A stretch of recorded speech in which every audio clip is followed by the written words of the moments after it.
afternoon, everyone. I'm Corey Jones with Safety Man Podcast, safetyman.co. Everywhere your podcasts are, everywhere YouTube is, go to Safety Man Podcast or safetyman.co. No M, C-O. If you want to call me directly, 609-975-9275. What can we provide for you to keep you alive and safe in America in 2021? First, let's start with Taser.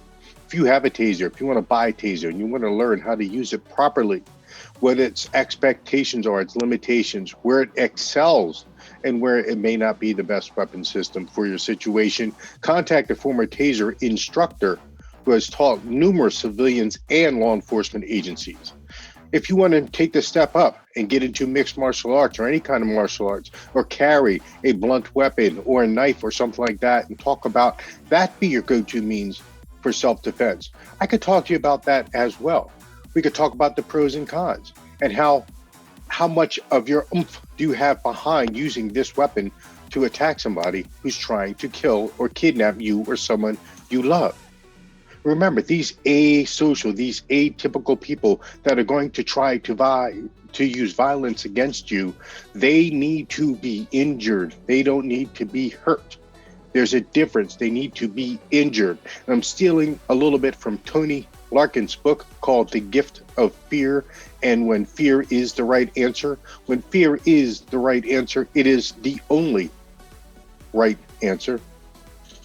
So if you wanted to progress even forward and buy a protection dog or a dog, we could help you select that. Now, those are extremely expensive and take some time, and there's quite a bit of liability, but people have done that. I have good friends who help train dogs who can do that for victims who are in danger.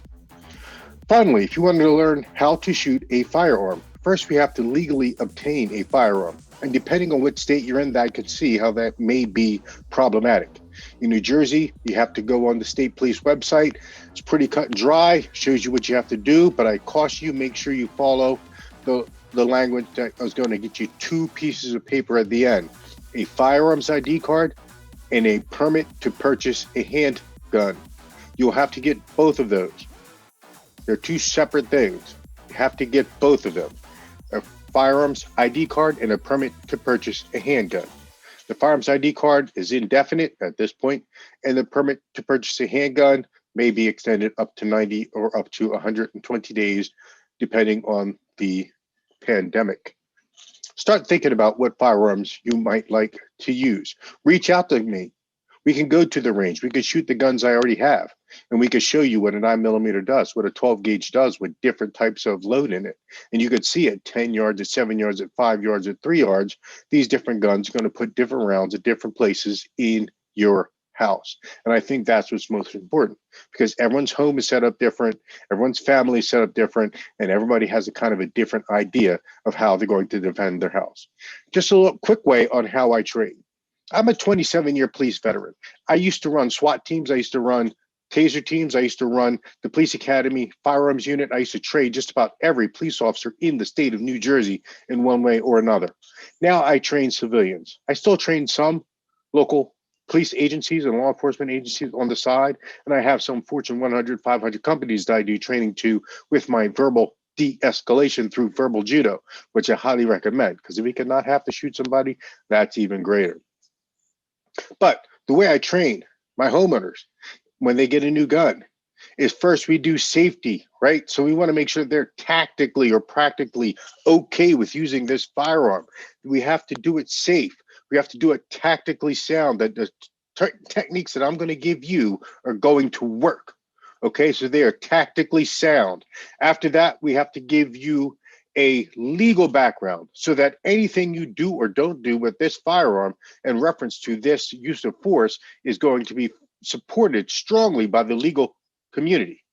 Okay, so we are up on the laws. We are up on the state laws and the federal laws, and we see where they're going. And we're going to give you tactics and techniques to make sure that you do not run afoul of the law. And finally, we go morally.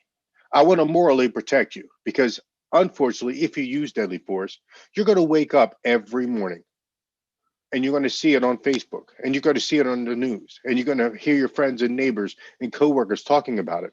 and they may not even have accurate information, and they may be talking about you in a way that's not true. You're going to have to deal with that.